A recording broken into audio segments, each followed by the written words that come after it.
Good evening, friends. I am Dr. Muthukrishnan, Professor. Right. Good evening, friends. I am Dr. Muthukrishnan, Professor, Department of Mechanical Engineering, KIT-Kalaignarkarunanidhi Institute of Technology, Coimbatore. On behalf of our institute, KIT-Kalaignarkarunanidhi Institute of Technology, and on behalf of the Department of Mechanical Engineering, I welcome you all for the first session of KIT Knowledge Series webinar on Fourth Industrial Revolution and the Paradigm Shift in Manufacturing. I would like to introduce our session presenter, Dr. K.Senthilkumaran, Assistant Professor, Department of Mechanical Engineering from the Indian Institute of Information Technology, Design and Manufacturing, Kancheepuram. He has completed his undergraduate in Mechanical Engineering under the University of Madras, postgraduate in Production Engineering in Tyagaraja College of Engineering, and PhD in IIIT Delhi. His research areas are additive manufacturing, sustainable manufacturing, and smart manufacturing.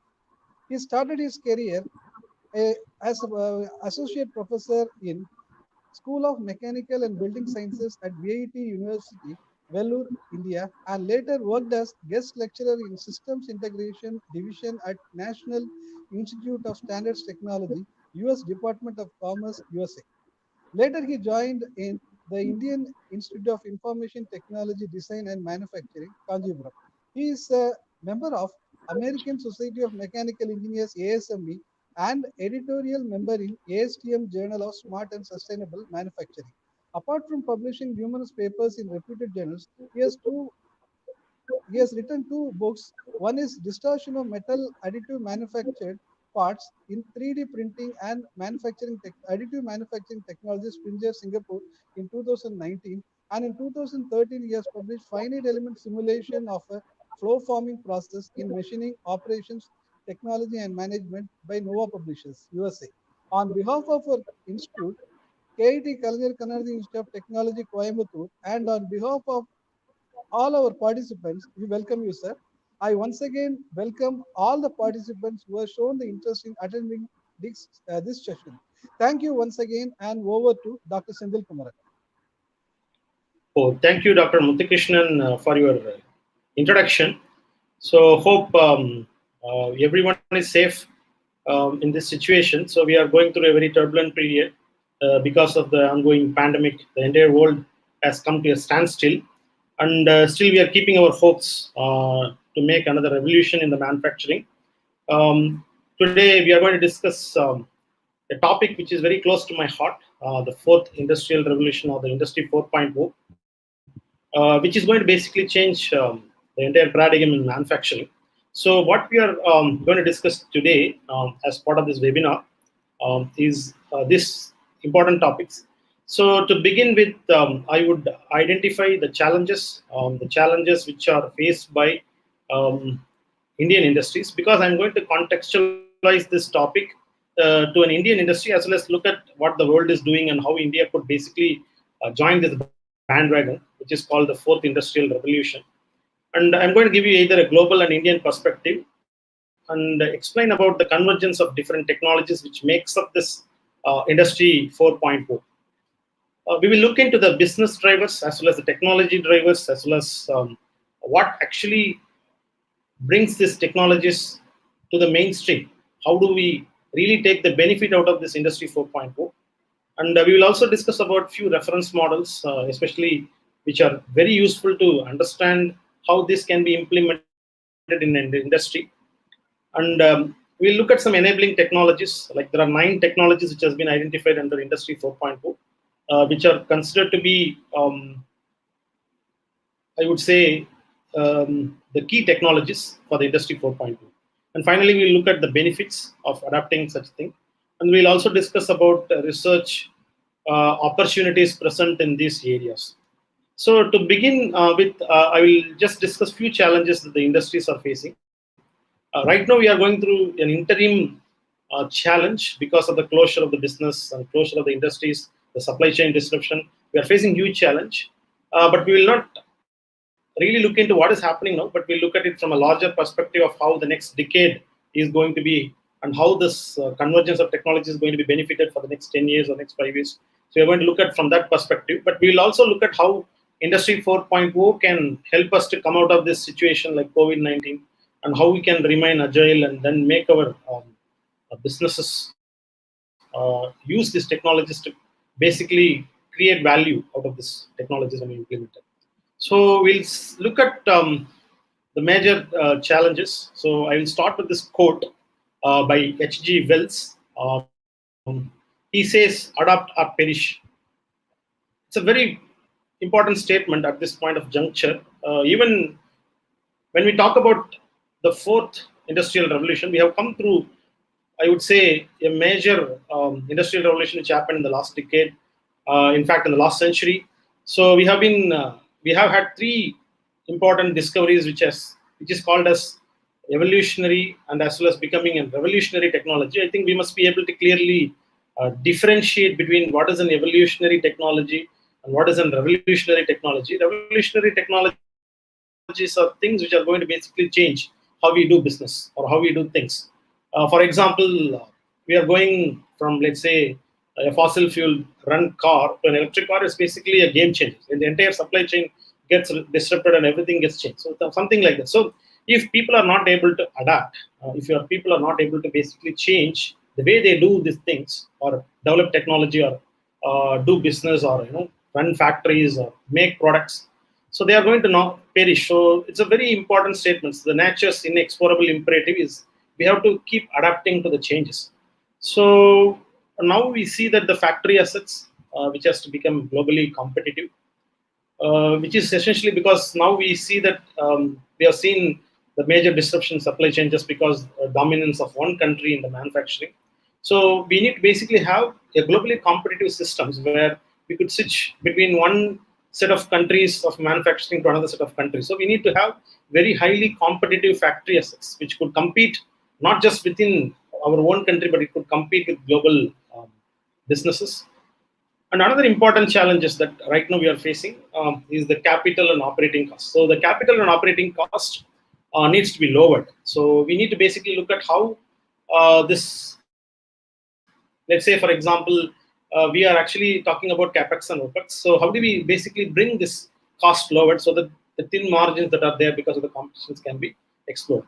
And another thing is that earlier we have been not forced to think in multi-dimensional or multifaceted way. Now we have to look at environment. Now we have to look at sustainability, energy security, and all those things. So the performance we are talking about previously in terms of cost, quality, and time has changed because now we have additional dimension of sustainability, or I would say energy, or I would say more importantly what we pursue as like global warming and other things. So we are forced to basically reinvent our production processes as well as the way we develop our products.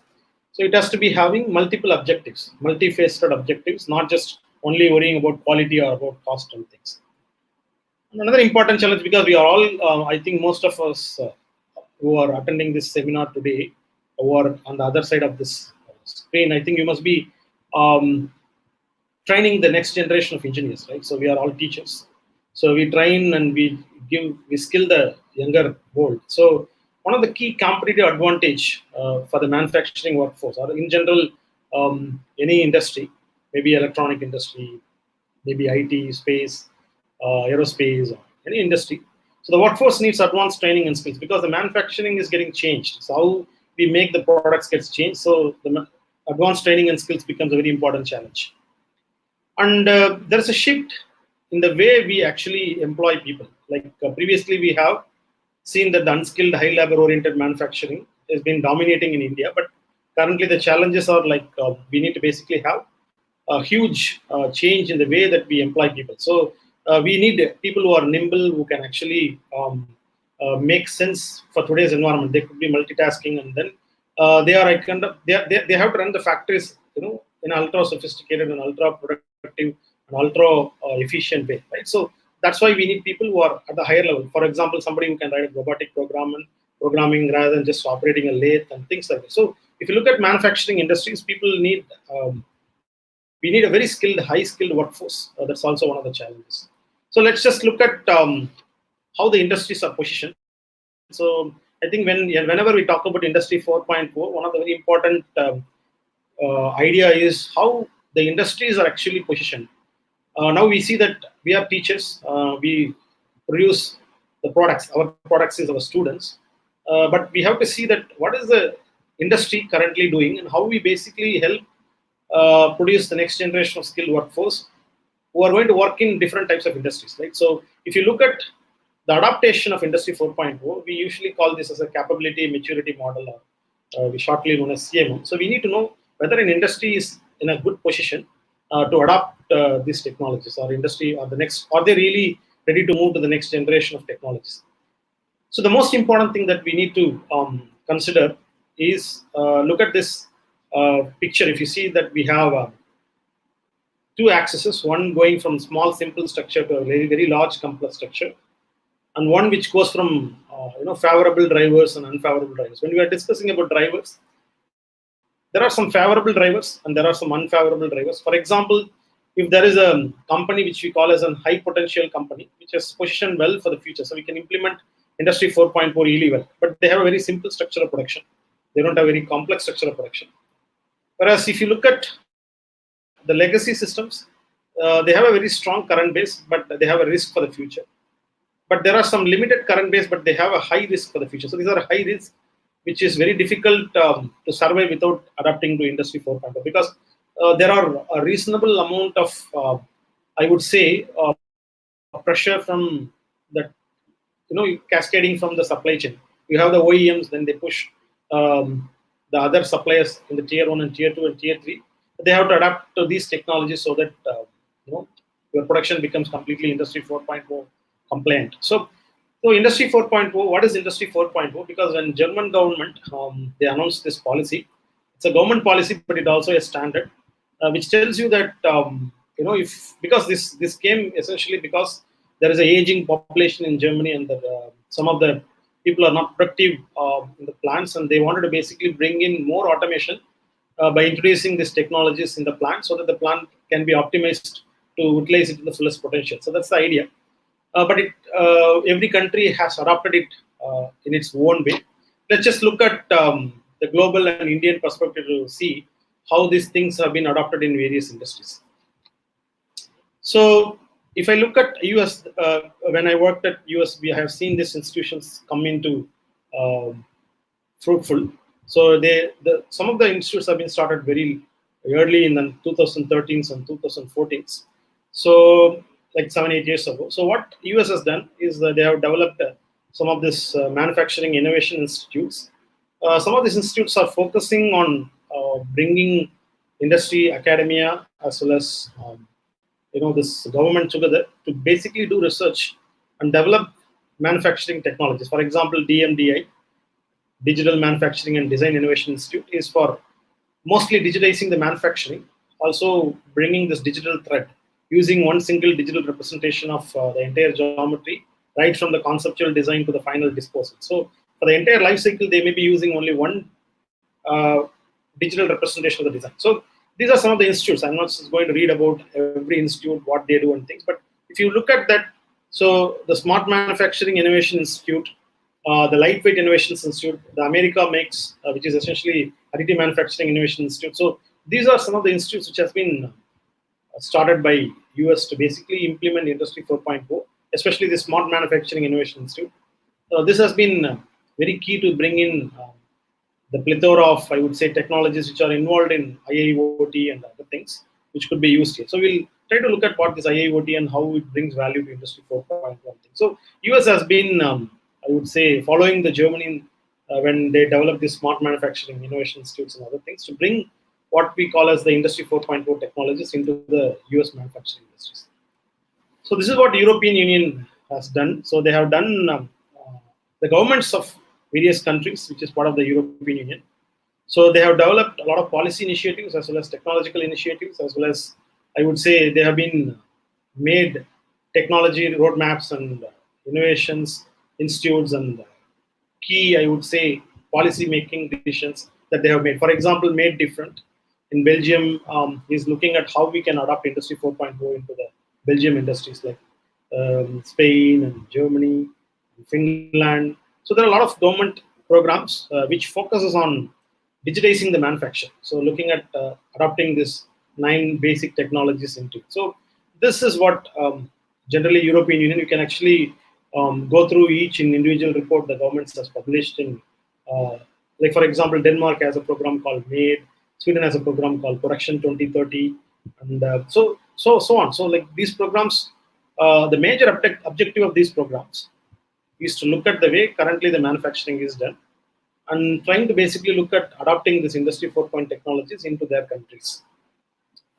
So if you look at the entire world, so right now the entire world is locked down, but still if you look at the way they have spanned out for the next 30 years, like 2020 to 2030 or 2010 to 2030.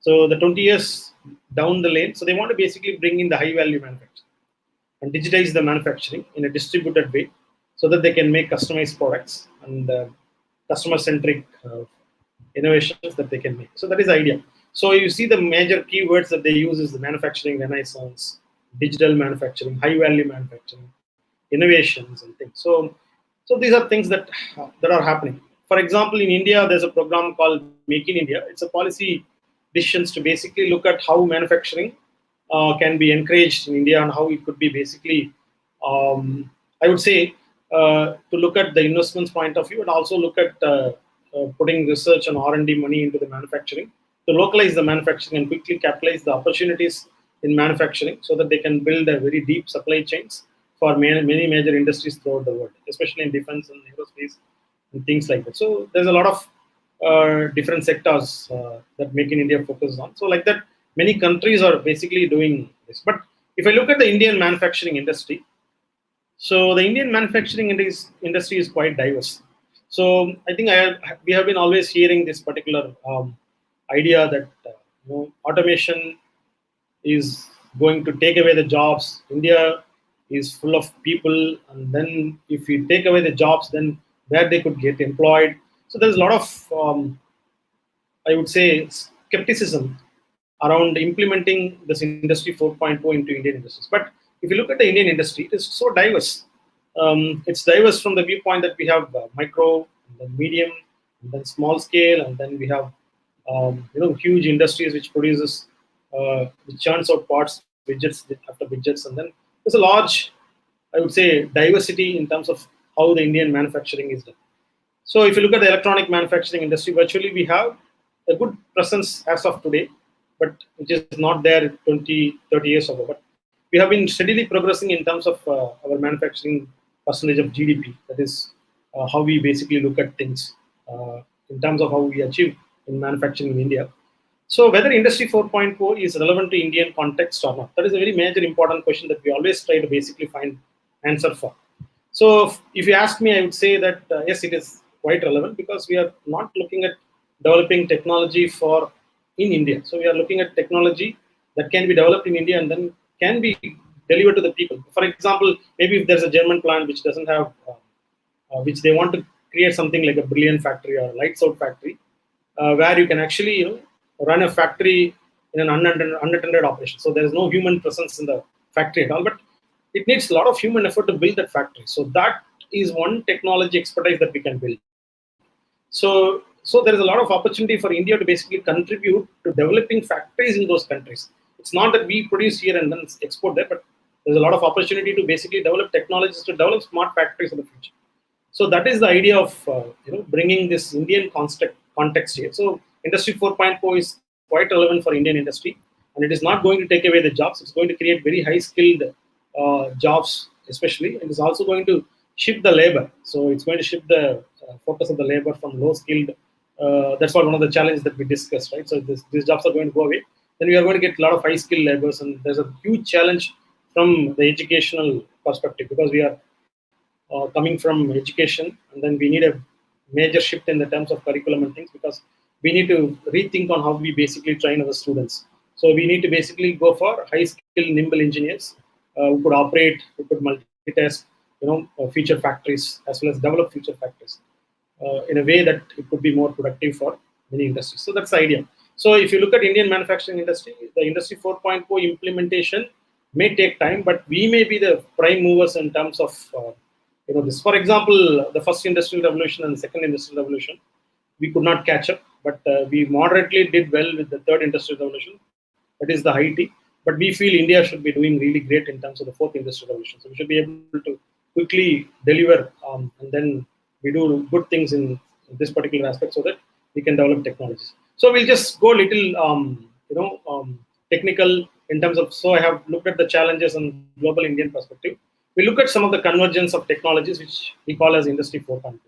So today we are seeing increasingly connected world, but we are right now,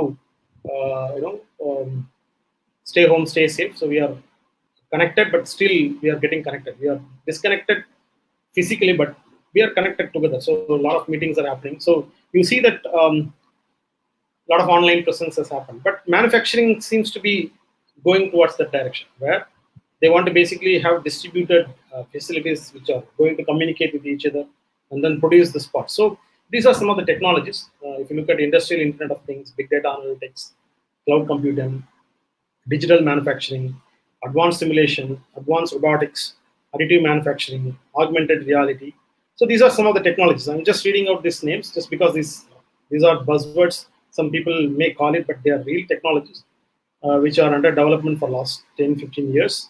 And they have been put into use in many modern factories. And there is a lot more to do in these areas so that we can full-fledged realization of fully automated factories is possible. For example, augmented reality has been there for quite a long time, but still its industrial use has been only recently found. So they have been put into use in many industries.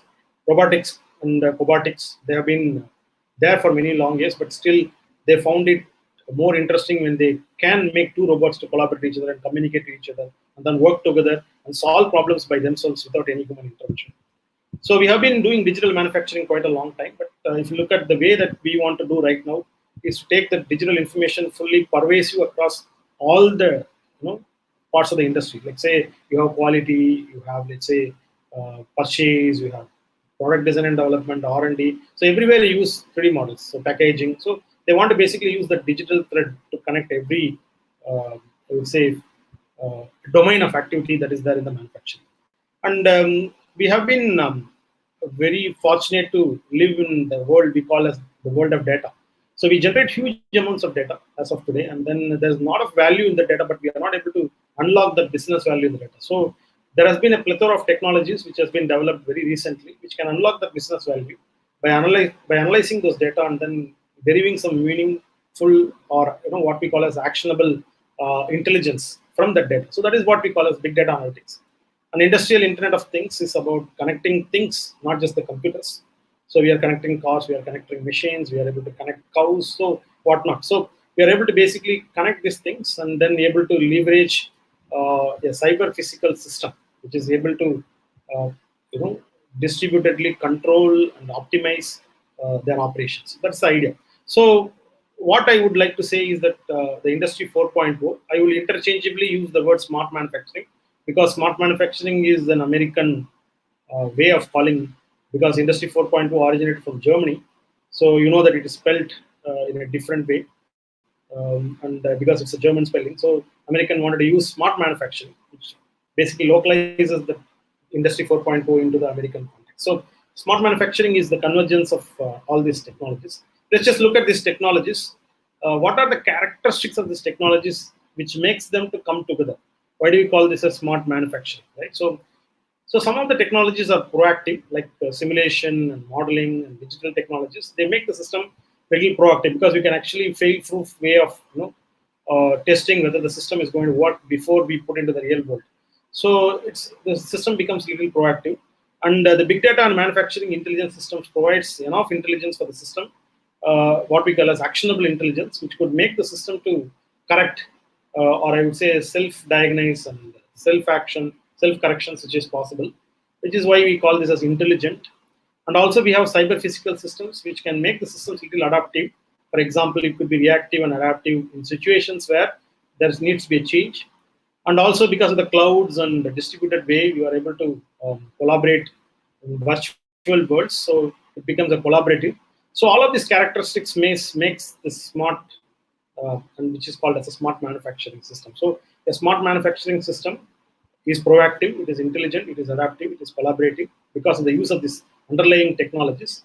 So hence I would call this as a smart manufacturing, or Industry 4.0 is about having such a capabilities of proactiveness and intelligence and adaptiveness and then collaborations. So which makes these technologies, converges these technologies to make a system which is Industry 4.0 compliant. If I look at the overall objective, so we say that the smart manufacturing or 21st century manufacturing is the new wave of manufacturing, which is convergence or amalgamation of technologies, which is integration of what we call as this IT into the manufacturing. So the information technology into the fully production system. So what we call as this smart manufacturing is, let's say, for example, it's about having technologies like cloud computing, big data, systems integration, digital manufacturing, additive manufacturing, advanced robotics. So all these things together contributes to what we call as smart manufacturing. So we look at the business drivers, because we are going to look at the underlying technologies in a while, the enabling technologies, but we just look at the business drivers. So why is somebody is interested? What is the need or the driver behind implementing something like this? So they want to basically create a visibility. Visibility is a very important thing. What they want to do is to take the data out and create beautiful dashboards. So they want to bring visibility into the process. It could be a business process, it could be a technology process, it could be a production process or a design process, whatever process it may be. So, but they want to bring that plant-wide visibility and also optimize the resources around them, because sustainable manufacturing, when we discussed as a 3-pillar model, where we want to look at the environment, ecology, as well as economic activities to flourish. So, in that sense, the optimization makes really an important tool to bring the plant-wide visibility. And we are also moving from reactive to proactive and predictive, in fact, maintenance strategies, because of the data that we have currently, the systems can actually make very good decisions. They can move from reactive to proactive and then predictive maintenance strategies. And another important characteristics which we need to basically look at from the business point of view is the ability. Suppose we have seen a lot of disruptions and disturbances in the supply, especially in the COVID-19. There's a huge disruption. There's a huge, I would say, disturbance. So disturbance is something like which I can characterize something like, let's say there's an increased order for, let's say, personal protective equipment for COVID-19, which is about critical orders. Are you able to basically produce them in very large numbers, because the demand for them has made very large. For example, production of ventilators. So there's a critical order which has come. So whether the industries are agile enough to handle such a critical order and also maintain the maximum efficiency. So sometimes there could be disturbances as well as disruptions. Whether the system is agile enough or resilient enough to handle or maintain the peak efficiency, as well as able to critically change the way it operates. Maybe it's changes in strategy from lean to green or green to agile, agile to resilience. So whatever the strategy that they may use for the production, but they must be able to maintain a peak efficiency without loss in efficiency. Or I would say they may have a loss in efficiency but quickly bounce back without much delay. So those things are the business drivers. So second is energy is very important, because the energy security, we are facing huge issues in terms of global pressure, especially after the major countries wanted to cut down on the CO2 emissions. So we need to operate at peak energy efficiency. And also a lot of informations that we generate. We have a huge information systems within our plants. Let's say we have information systems for quality, reliability. We have information systems on purchase. We have information systems on materials. And then we have information systems around supply chain. And we have information systems about life cycle. So how do we basically take this information from these disparate sources and then use those information to make a decision? So those are very important drivers, business drivers for Industry 4.0. And reasonably enough, we have seen a lot of cloud-based collaborative ecosystem which have recently come up. Like we need to develop apps which could work in the cloud. So far what I have discussed is from a perspective of systems. But if you look at products, a lot of products are being produced in these systems. But what is the major driver from the production point of view? We have discussed, but also from the product point of view. If you look at the product point of view, so what is being one of the major drivers for Industry 4.0 is basically about the decentralization, distribution, and customization and complexity. So this is what we call as the major drivers. If you look at in 1850, when the first industrial revolution probably was at peak, so we are doing craft production or manual production. So we see this as the mass production as the second, the major industrial revolution. So you can see that the the Model T, which is shown there, the Ford car, which is the highest, which is the first mass-produced car. So they could produce the same part without much variety. So again and again in the same factory in a moving line or a transfer line, so they could achieve the peak efficiency. But the mass production achieved its peak at 1955, but slowly things started to take turn. If I look at the product variety started to basically increase again from 1980, and people started moving towards mass customization. So, for example, they wanted to basically, for example, 1955, the Beetle Volkswagen is the highest mass-produced car because they are that's the only car which has been produced in large numbers of the same model. People moved from mass customization to somewhat mass production to mass customization. In mass customization, they want to basically customize the product. So let's just look at this in 2000, from 2000 onwards, people started looking at major drivers. One of the major drivers is globalization. But you need to be global, but you have to think local. So what they call as local thinking. So globalized local thinking. And regionalization is about how do we basically, that is what we call as global yet local. And we need to, the products have become so complex. If you look at today's products, they are highly complex. They are actually, if you look at, they are highly personalized.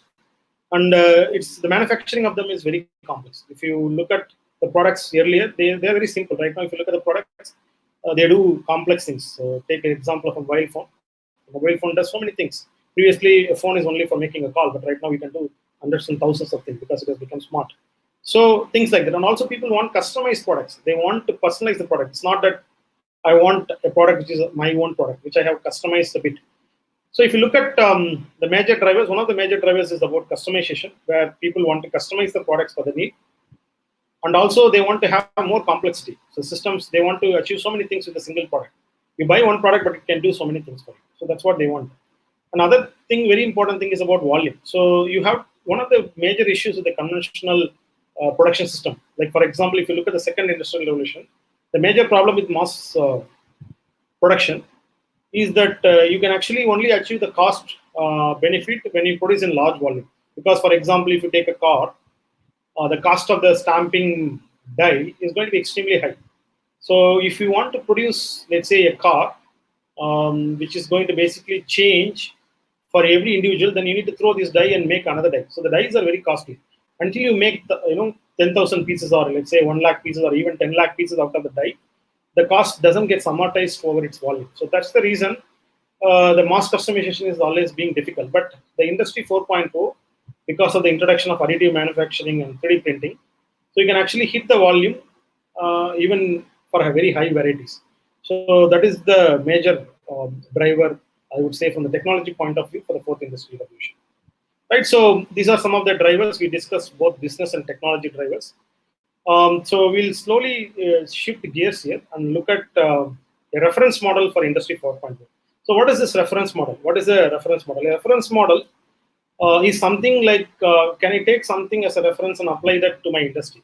So many people, when they want to look at Industry 4.0, they need a template so that they can actually look at that model and then see where they stand, and then they can apply.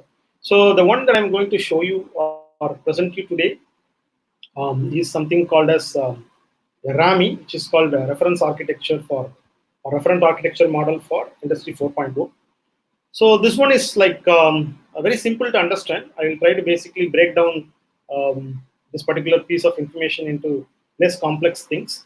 So we have different layers in business. If you look at any business or any industry, they have different layers.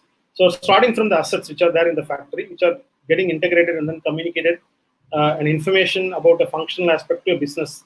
So that is how the layers are built, right? And also this is a hierarchy which is there from the business point of view or functional point of view. And also there is a physical hierarchy, like you have a product, you have a field device, you have a control device, and you have a station, and then a work center, enterprise, connect road. Look at a factory like car factory. You have something like a shop floor, then you have a shop, and then shop constitute a factory, then you have a station, and then you have a shops, like you have assembly shop, paint shop. Within the paint shop, you have different stations, and then within the painting shop, they have 2 robots. Then there are 2 controllers. There is a field device, and there's a small product which is produced from there. So look at that from that physical hierarchy. This is the physical hierarchy. This is the functional hierarchy. So these hierarchy levels has been already standardized. So this is the standard which is being published very long ago. So this model has been derived from what we known as an ISO 95 reference architecture, which is basically came from the Purdue University. So the Purdue University produced this model long ago, but we are trying to adapt it more to the context of Industry 4.0. And also, if you look at activity, there are development activities, there are maintenance activities, there are production activities. So there are different types of instances happening under each of these functional and physical architectures. So every architecture, for example, going from asset to integration, the data can be aggregated. So the business gives you the plan. So you have aggregate plan, and then you have, let's say, a manufacturing requirement planning or MRP, and then you have shop floor planning. So you have a supply chain at the business level. So you have three different domains coming into play. So one domain is the life cycle domain, where design to disposal happens. That is the product development activity. You have supply chain, where you have plan, make, resource, and then deliver, which is basically about what we call as the value chain domain. You also have an enterprise domain, which this is what we are showing. This layer is the enterprise domain. What we are showing is typically an enterprise domain.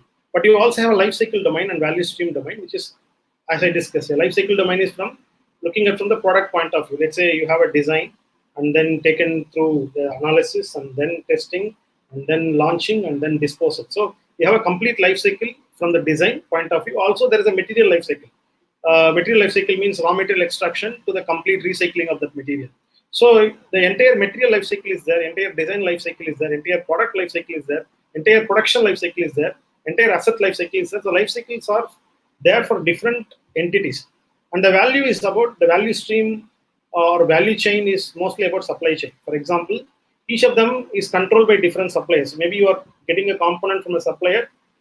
That part of the life cycle of that product is controlled by that particular supplier. So this is a reference model which gives you an idea about how an information technology can be adapted into a manufacturing model. So it's a beautiful way of representing this reference architecture. We can actually bring that into this. So we'll just try to see this as a one concluding remark that I want to give only for the reference model as of now is about how do we take, let's say, an information system and then apply that to a life cycle of a product in a different value chains for different functional layers. So that is what we have been looking at. For example, energy information happening at an asset can be aggregated from the asset to the business level. Probably everybody wants to see a different key performance indicator. Maybe a shop floor operator may not really worry about what is happening at, let's say, eco labeling that needs to be obtained for the product, but he will be measuring the energy and telling it to the business people who will be applying for eco labels. So do you understand the data flow, how the data flow happening? So they want to basically make these things automated so that you can gather the energy data, but that could be used up for many different purposes. Probably you measure energy, which could be used for optimizing the resource efficiency, or that energy information can be used for obtaining energy certification, maybe a green label, or what we call as eco labels, or probably that energy information may be used to basically do energy management using ISO 50000 standard for the plant for getting an ISO certification for energy management, or the same energy information can be used to basically develop an alternating process plan which minimizes it. So you see that there are multiple objectives. So you collect same data, that information has been percolated into different layers in a different way. So that information modeling is being what you know as a reference model. So I think this is an overarching idea of what reference model is. We'll now move on to the enabling technologies. So what are the enabling technologies which are there for the Industry 4.0? So hereafter I'll be showing some busy slides. I hope I try to basically also keep the time in mind, but also give maximum information to reach you so that you can yourself go and study more about all these things. I'm just trying to introduce these concepts. I know that you can give as a project to your students and then ask them to study more about a bit about each one of them, how they could be playing their role in Industry 4.0.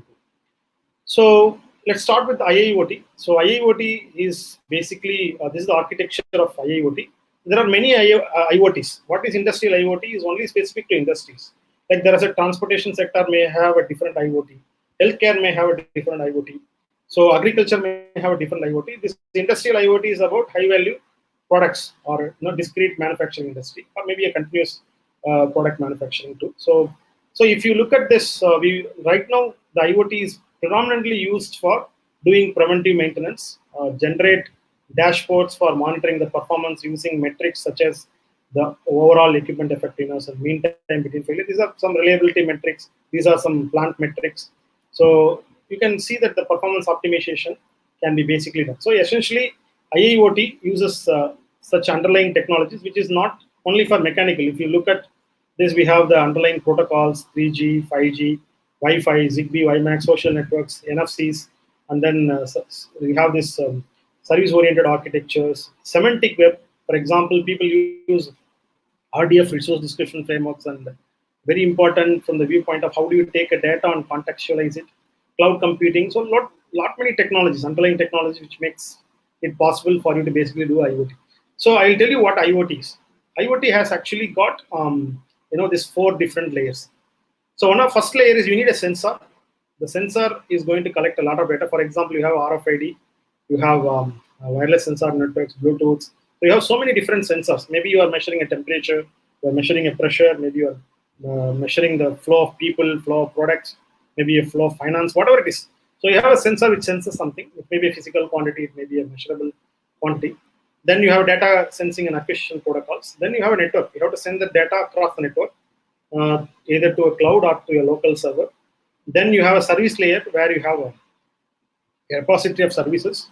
You need to basically service. Then you have an interface. For example, to give a basic 4 major pillars of IoT is that first of all you have sensors, you have a data, the sensors generate data, and data has to be transmitted through a network. You have networking, and then you have something like cloud, which actually receives the data, and then you can do a performance of analytics. For example, one of the service composition is to do a analytics, or it could be something like simply a visual dashboard, or it could be a interface, visual interface, or it could be just a API which runs. So you have all these different service-oriented architecture-based layers. So if you look at the physical devices are only sensors and cloud computers, and then you have your applications running, which is going to basically provide a service. For example, if I put a air quality monitoring system, there may be a sensor which could be monitoring it, and could be pulling out the data into the sensor. You can build a service repository. You can create an application front end where you can actually create a dashboard for monitoring the quality of, let's say, air. So you can think of thousands and thousands of applications, and then you can create such a beautiful thing. So it's called service-oriented architecture. So if you look at why cloud, so there's a lot of question people are asking. So what is the need for having a cloud? So can we not do this in our local networks, or do we really need a cloud service? So what is the use of cloud, and how can we basically leverage the application of cloud? So for example, the services which we have, let's say for example, you have a design, purchase, assemble, logistics, you have basic milling and CNCs, 3D printers, and all those things. You have a big data, which is knowledge which is generated from it. The only thing is, like, if you have a cloud, like what you can actually create, so you can actually deliver it to multiple things wherever you want. So when you are working in a distributed way, you can actually connect. For example, Octoprint can connect to a 3D printer and monitor it in real time. So you have CNC monitoring systems, which is provided by every CNC manufacturer. So you can control. So every department can actually gather data over the sensors which are put in the CNC over the cloud. So this, but the reasonable amount of information that can serve by a local server could be fine. But if you have a cloud, your orchestration becomes much easier. So that is the idea of having a cloud computing service product.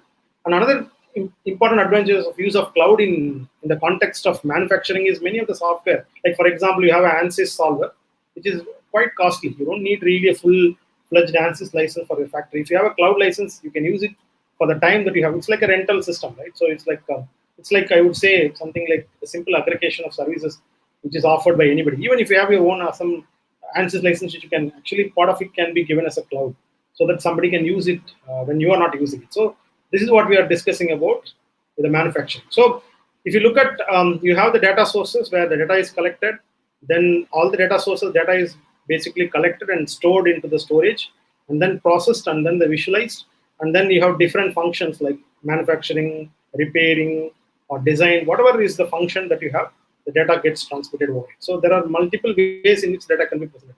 For example, use of AR/VR is a very important way to basically get the results delivered into the factory. For example, somebody can wear an augmented reality device that could help them to basically do this. So let's just quickly look at how simulations can help. For example, we have looked at IIoT, we have looked at how cloud actually helps. For example, if you look at cloud, in the cloud, there are many different models. If I look at infrastructure as a service is one model, and platform as a service is another model. And you have, so the fundamental difference is if you are running your applications in the cloud and you are only giving the application for someone, that becomes very important. For example, in the case of simulations, suppose if somebody wants to do a complete simulation, there are many different simulations that is possible within the plant. For example, you can do a simulation for ergonomics, process design, factory layout, robotics, material flow, energy conversion. So you have so many different varieties of simulation that is possible to do in this particular aspect. So now many of the simulation softwares can be in the cloud. You can subscribe to an app which is there in the cloud to carry out a simulation. Let's say you are laying out a new line and you want to basically see how the line performance would be before you want to lay the line. So you can actually look at factory layout and planning, production planning. So you may buy a software or you can just use a cloud services, use the software in the cloud, which is software as a service product. And then you solve the problem and then just, that's all. You don't have to buy the software. Just, so most of the models that currently we have, even the software that we use like Word or, like even they are coming in the cloud model. You don't have to really own the software anyway. You can rent it. So that's the idea of it. Even if you have your own software, you can actually put it as a service into the cloud so that somebody can use it when you are not using it. So all those models are coming in. So when we look at proactive way to design a production system, a factory, simulation comes into play. There are multiple types of simulations that people can use. For example, people use verification and validation of the designs using simulation tools, and also people use it for process design and systems planning and control. Even for energy environmental impacts, you can completely do a simulation to understand what is the carbon footprint or acidification potential, or what is the global warming and all those things. You can actually look at many different simulations. How simulations could help you in all those aspects can be really important. So looking at AR, VR, which is one of the underlying or enabling technologies, augmented reality has been there for quite a long time. So especially for visualization and training purposes, so we'll quickly see that, for example, here they want to visualize the quality of individual machines. You can actually very quickly visualize over the plant, and then we can see that how it could really well. Also for training, for example, if you want to train for repairing or let's say maintenance, or it could be even for diagnosis of informations.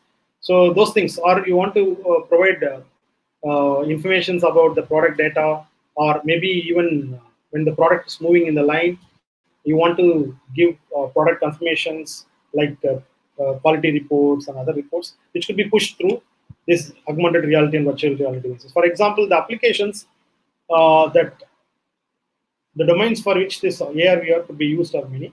For example, it could be used in training, it could be used in design, it could be used in manufacturing, it could be used in operations. So many things. For example, in operations, you can actually have an augmented interface to do a product localization where the product is currently, and it can be very easily localized so that the products can be retrieved back very quickly.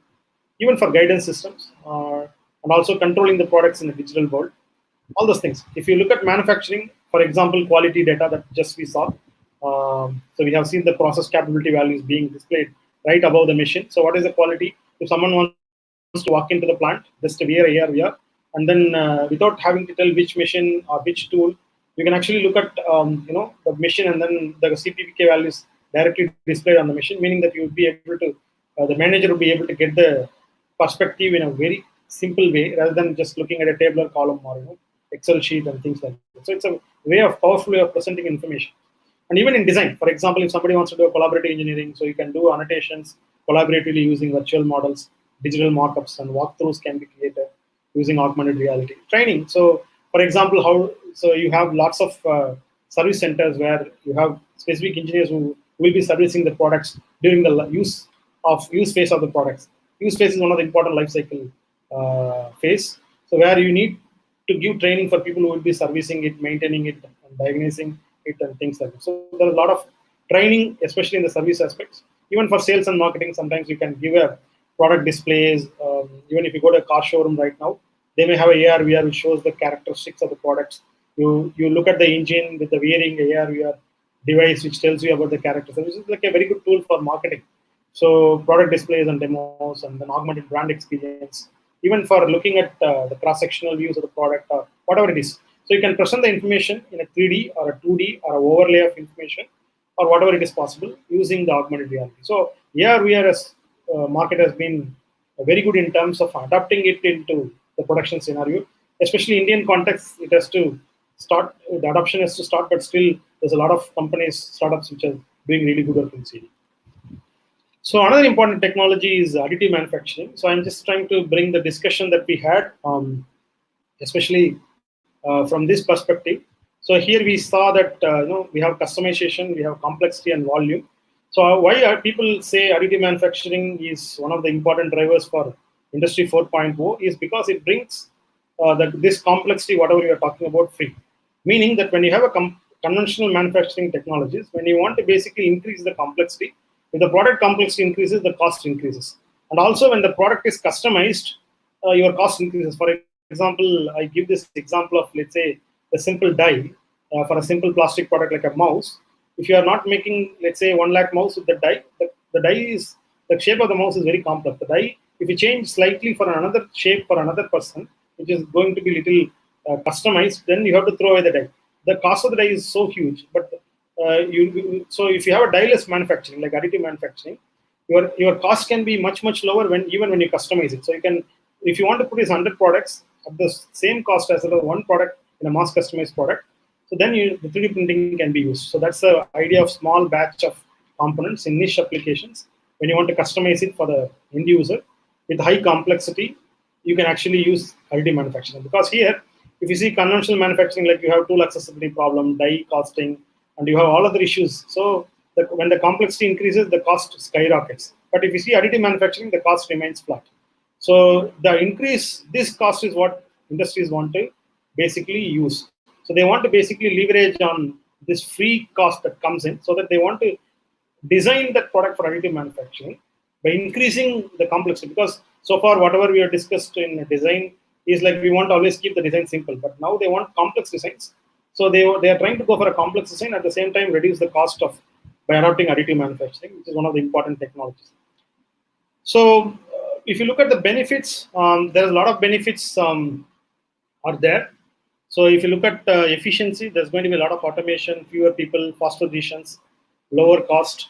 Look at agility, which is very high mix, short lead time, because now it's a very important aspect. When you look at COVID-19, especially in American context, they have all the manufacturing which is happening at China and other places. They are not able to basically get in short lead time. So they wanted quick lead time with which they want to produce these personal protective equipments like maybe masks or maybe even ventilators or maybe even other personal equipment like face shields and things. So they're able to produce them in very short time. So they are able to, suppose if you have an Industry 4.0 plant, you have a manufacturing which is distributed, you have additive manufacturing machine. So if you look at currently 3D printing has been widely used for producing such things because they have the production capability there, they have the 3D printers there, they could be able to design something and make it and use it within their neighborhood and things like that. So you don't have to really wait for the product to arrive from China and things like that. So we are also becoming responsive. Innovation, like we are able to, one of the important characteristics, new product introduction. So we are able to get faster products into market. So new product introduction is very good. And also customer expectation, cost and revenues are really good. So this is like important benefits. If you look at, this is from the system perspective. If you look at from the product perspective, so this is advantage of complexity. When I said, if I want to increase the complexity, when you increase the complexity, then you have increased, I would say, value. So this is a very quick slide to explain complexity. Anyway, I will try to break it into simple and try to understand. For example, you have different types of complexity with respect to product design. You have a form which is geometrical complexity, you have hierarchical complexity, you have material complexity, you have functional complexity. So essentially, you are able to basically bring all these complexities, like having such a features like honeycomb features, or like having wall thickness combinations and things. So you are going to basically get these benefits. The benefits are like higher product value in terms of design, reduction of design space, improvement in damping, even in fact reduction in energy absorption. So many weight reduction, light weighting, lattice structures, ergonomics improvements, which leads to cost reductions, material cost, quality cost, manufacturing cost, maintenance cost, and things like that. So there are a lot of very important benefits that comes in product design when you adopt Industry 4.0 technologies like additive manufacturing and design for additive manufacturing. There are a lot of indirect value propositions, like you have easier to assemble, right? You have reduced material consumptions and things like that. So if you look at these things, these are the major benefits of from the product perspective. And finally, I would like to give you an overall research gap in terms of what can be done in terms of research. For example, you may be guiding few students, and then what could be the important research problems to solve. For example, if you look at the current manufacturing systems, so here I have shown this color as the gap. This as a state, which is essentially coming from this particular reference. So here, if you see the Industry 4.0 technologies operates in this domain. These are the manufacturing concepts like digitalization, communication, standardization, flexibility, customization. These are the drivers. We are talking about customization. We are talking about flexibility, standardization. We are talking about digital. All these things are manufacturing concepts. And these are some of the higher levels of automation that we need to achieve. For example, context aware, situation aware, and important decision making that the machine itself should make, like cyber physical systems, they should be able to self-configure, self-optimize. These are the higher levels of automation. These are the lower levels of automation, which is the key important, I would say, research barriers. So there are many different manufacturing systems. You can take a single cell automated cell or a flexible manufacturing system, but you can push it. So they all operate under different types of flexibility. For example, flexible manufacturing system can operate at a higher customization, but there's a still lot more gap there to reach to the Industry 4.2 compliance system. So this is the research gap. So with this, I would like to basically, conclude, and I would like to take a few questions. So if there are any questions, maybe I'll just see the. So if there are any questions, which could be even put through your YouTube chats, and maybe I can come back to it, and then I'll be able to answer the question. So now I am giving it over to Muthukrishnan for the closing comments and remarks. Thank you very much.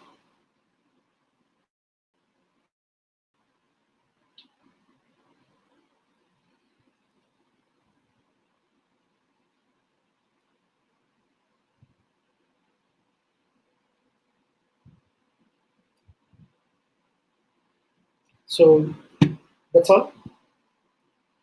Thank you.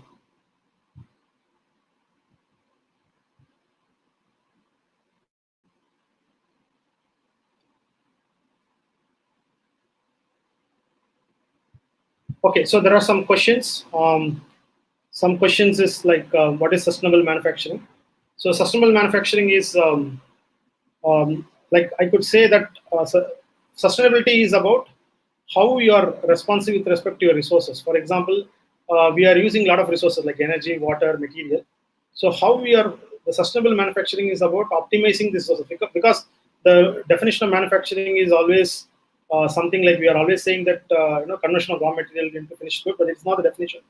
We have to convert raw material to finished good. At the same time, you have to optimize many resources.